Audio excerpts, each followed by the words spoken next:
Pada suatu hari, seorang lelaki telah lalu di kawasan pasar.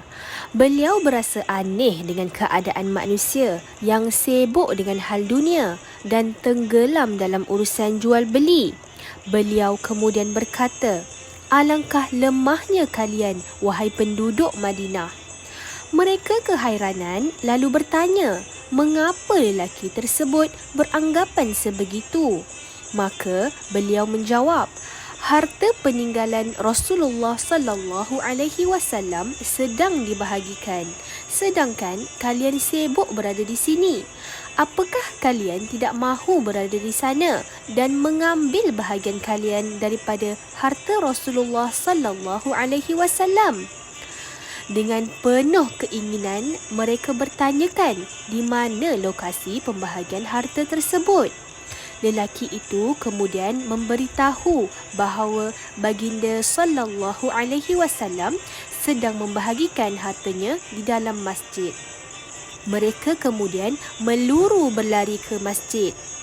Sedang itu, lelaki tersebut menantikan kepulangan mereka dari masjid. Mereka pulang dengan hampa dan berkata kepadanya, "Kami sudah ke masjid, namun tidak ada apa-apa yang dibahagikan." Lelaki itu lantas bertanya, "Tidakkah kamu melihat sesiapa di sana?" Mereka menjawab, "Ya, kami melihat ada yang sedang solat, ada yang sedang membaca Al-Quran, malah ada juga yang sedang mempelajari halal haram."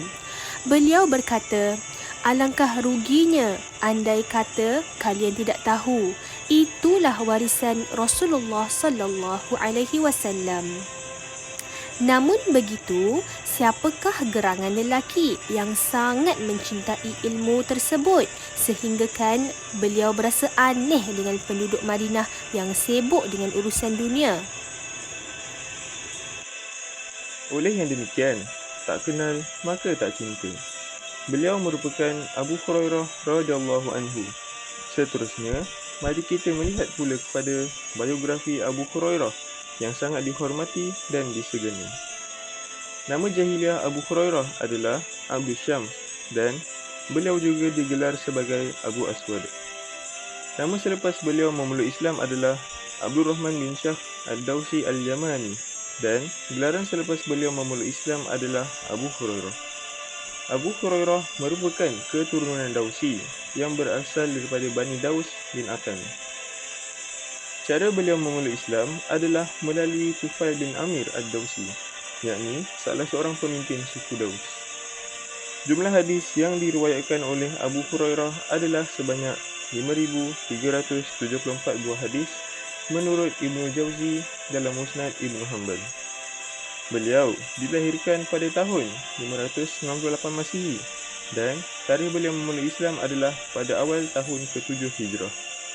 Akhir sekali, tarikh beliau wafat adalah pada tahun 678 Masihi ketika beliau berusia 78 tahun. Abu Hurairah merupakan salah seorang sahabat yang berakhlak mulia. Sifat yang pertama, beliau merupakan seorang yang dermawan. Abu Hurairah adalah orang yang bersederhana, bahkan dapat disebut sebagai seorang fakir miskin. Meskipun demikian, beliau terlihat sangat sabar dalam menghadapi kehidupannya. Bahkan, beliau menahan saat kelaparan. Keadaan yang demikian telah membuatkan beliau bersikap penyantun dan pemurah di dalam dirinya. Dia dan keluarganya tetap hidup bersederhana walaupun setelah menjadi orang yang berada. Beliau adalah orang yang suka bersedekah, menjamu tetamu, bahkan memberi sedekah rumahnya di Madinah untuk pembantu-pembantunya. Sifat yang kedua pula, beliau seorang yang taat akan suruhan Allah dan Rasul. Kehidupan beliau bertambah baik setelah pembukaan Empayar Islam dan memiliki harta isteri dan anak-anak. Namun, beliau tetap bersungguh menuntut ilmu dan menjadikan beliau seorang yang bersifat tawaduk dan tekun beribadah seperti sentiasa berpuasa sunat dan berqiyamul lail. Kemudian, sifat yang ketiga, beliau juga seorang yang sangat menghormati ibu bapanya. Ketika beliau memeluk Islam, ibunya masih kekal dalam agama asal dan selalu memperkecilkan Rasulullah. Abu Hurairah bersedih dan menangis bertemu dengan Rasulullah dan memohon Rasulullah mendoakan ibunya mendapat hidayah. Setelah Rasulullah berdoa, Abu Hurairah pulang bertemu dengan ibunya dan gembira apabila mendapati ibunya telah memeluk Islam. Kemudian sifat yang keempat iaitu mengasihi binatang. Beliau telah mendapat gelaran Abu Hurairah daripada Rasulullah kerana beliau sangat suka bermain dengan seekor anak kucing dan memasukkan kucing ke dalam baju dan memelihara kucing tersebut di atas pokok pada waktu malam dan membawanya keluar pada waktu siang.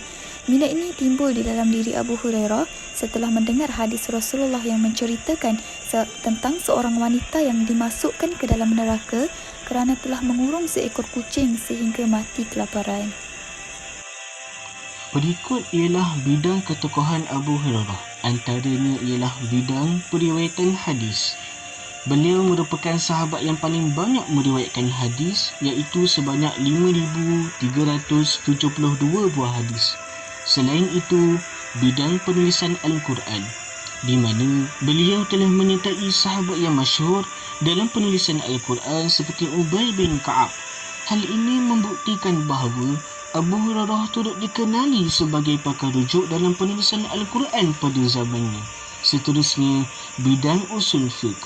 Abu Hurairah juga dikenali sebagai sahabat yang mengeluarkan fatwa pada zaman Khalifah Uthman bin Affan. Hal ini demikian kerana beliau tidak pernah terlepas untuk mendengar setiap persoalan agama yang dilontarkan kepada Rasulullah. Oleh sebab itu, beliau mampu untuk berijtihad dan menentukan sesuatu hukum pada zaman selepas kewafatan Rasulullah. Manakala kelebihan Abu Hurairah pula ialah beliau mendapat doa Rasulullah, di mana beliau telah didoakan oleh Rasulullah SAW supaya dirahmati, diberkati dan dikurniakan ingatan yang kuat oleh Allah. Selain itu, beliau juga sahabat yang sentiasa mendampingi Rasulullah SAW berbanding sahabat-sahabat yang lain. Di samping itu, beliau juga mempunyai daya ingatan yang sangat kuat.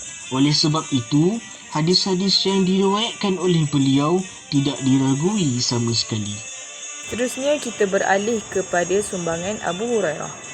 Pada zaman Rasulullah, Abu Hurairah radhiyallahu anhu senantiasa menemani dan berdamping dengan Rasulullah SAW di setiap perjalanan baginda untuk mempelajari dan mendengari hadis baginda SAW. Beliau juga turut menyertai Rasulullah SAW dalam ekspedisi ketenteraan atau peperangan, iaitu Perang Hunain. Beliau juga merupakan salah seorang perawi hadis yang paling banyak meriwayatkan hadis, iaitu sebanyak 5,372 hadis. Dibandingkan dengan perawi hadis yang lain seperti Sayyidatina Aisyah, hanya sebanyak 2,210 hadis, Anas bin Malik 1,286 buah hadis, Abdullah bin Abbas 1,660 hadis, Abu Sa'id bin Khudri 1,170 hadis dan Jabir bin Abdullah 1,540 hadis.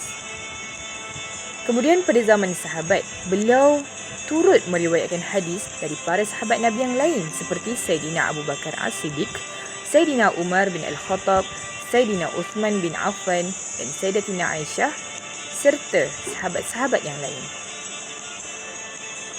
Oleh demikian, lebih 800 orang murid termasuk dalam kalangan sahabat dan tabi'in juga telah mempelajari dan meriwayatkan hadis daripada beliau. Antara karya dan rujukan beliau yang paling terkemuka sehingga kini adalah Sunanun Sittah yang terdiri daripada kitab Sahih Bukhari, Sahih Muslim, Sunan Tirmizi, Sunan Abi Dawud, Sunan Ibnu Majah, Sunan An-Nasai.